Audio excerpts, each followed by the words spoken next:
Kumusta po kayo? Bago po ang lahat, first things first.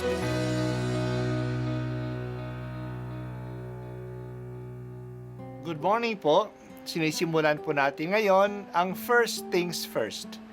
At dito po, tinatalakay natin sa unang bahagi ng umaga natin ay ang first readings na binabasa po sa banal na misa. Ito pong tinatalakay natin kasi madalas po kasi marami na tayong alam tungkol sa gospel readings. Pero konti po ang nagsasalita sa first readings. Pero ang first readings, bahagi din po yan ng Biblia, ng banal na kasulatan.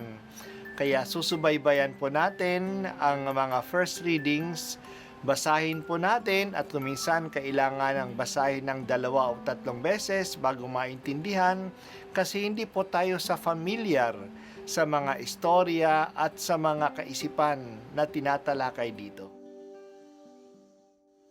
Ang pagbasa mula sa aklat ni Josue. Noong mga araw na iyon, sinabi ni Josue sa mga tao, "Kaya naman ngayon, sambahin ninyo ang Panginoon at paglingkuran ninyo siya ng tapat. Kalimutan na ninyo ang mga Diyos-Diyosang dating sinasamba ng inyong mga ninuno sa Mesopotamia at sa Ehipto. Ang Panginoon lamang ang inyong paglingkuran. At kung ayaw ninyong maglingkod sa Panginoon, sabihin ninyo kung kanino kayo maglilingkod. Sa Diyos-Diyosang sinamba ng inyong mga ninuno sa Mesopotamia o sa mga Diyos-Diyosa ng mga Amoreyo na sinasamba dito sa lupaing inyong tinatahanan. Ngunit ako at ang aking angkan ay sa Panginoon lamang maglilingkod." Sumagot ang bayan, "Wala kaming balak na talikuran ng Panginoon at maglingkod sa mga Diyos-Diyosan. Ang Panginoon na aming Diyos ang siyang humango sa atin sa pagkaalipin sa Ehipto. Nasaksihan din namin ang kababalaghang ginawa niya upang tayo'y maingatan saan man tayo mapadako at mailigtas sa mga kaaway na ating nadaanan. Kaya't kami rin ay sa Panginoon maglilingkod. Siya ang ating Diyos." Muling nangusap si Josue sa bayan, "Hindi kayo makapaglilingkod sa Panginoon sapagkat siya'y isang Diyos na banal at ayaw ng nahahating paglilingkod. Hindi niya ipinahihintulot ang inyong mga pagsuway at pagkakasala.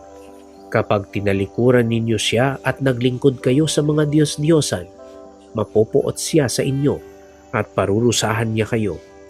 Hindi niya panghihinayangang lipulin kayo sa kabila ng maraming pagpapalang ginawanan niya sa inyo." Sumagot ang mga tao, "Hindi po bale, basta sa Panginoon kami maglilingkod."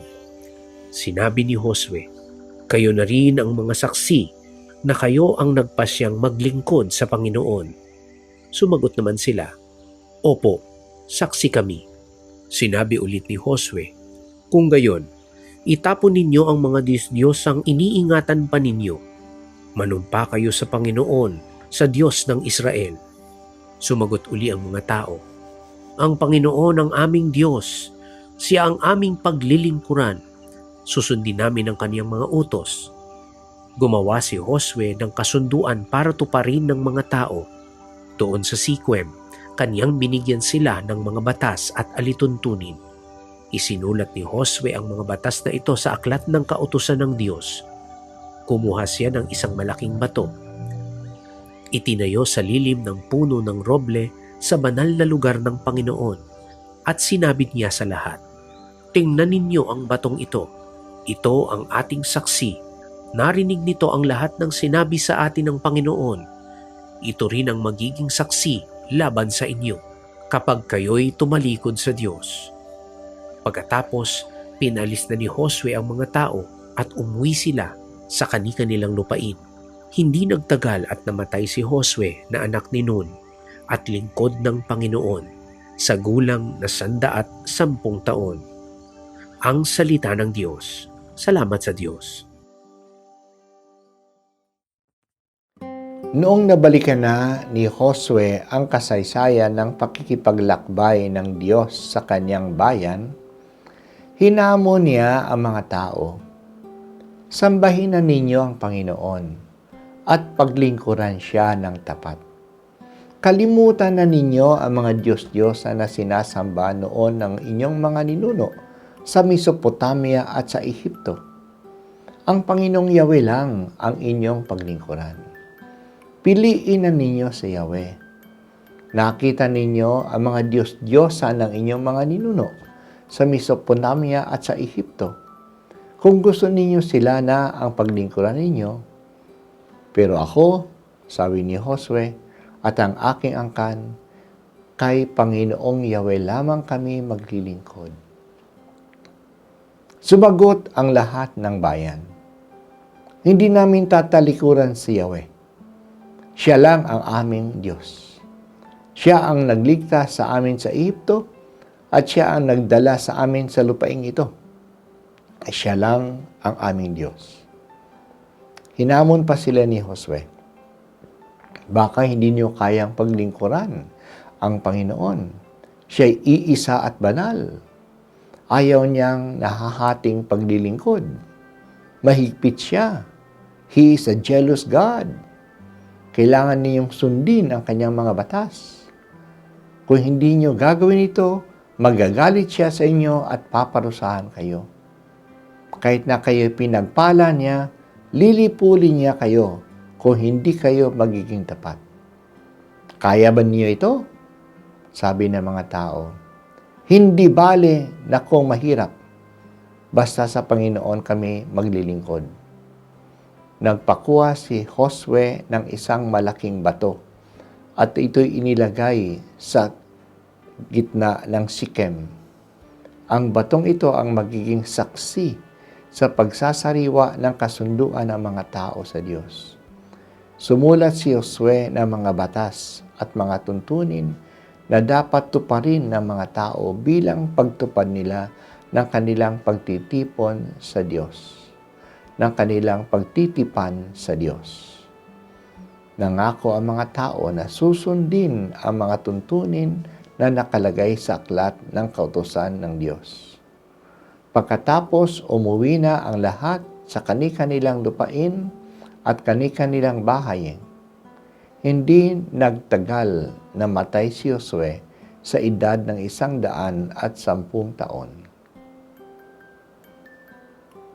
Maganda ang sinabi ni Josue, ako at ang aking angkan kay Panginoon Yahweh lamang kami maglilingkod.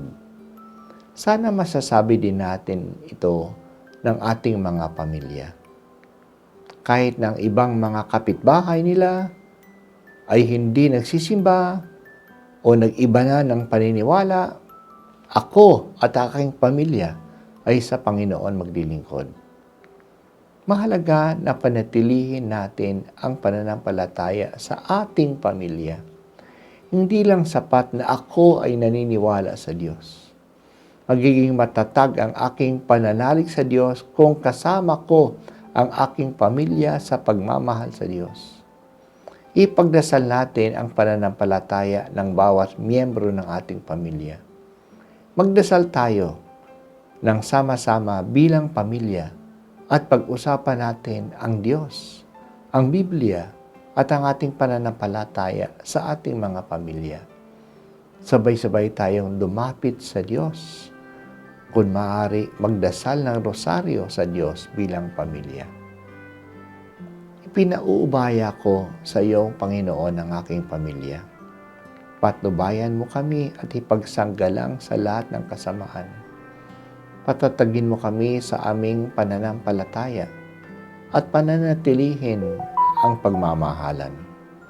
Sana po magkasama-sama kami, hindi lang dito sa lupa, ngunit lalong-lalo na sa kaharian mo sa langit.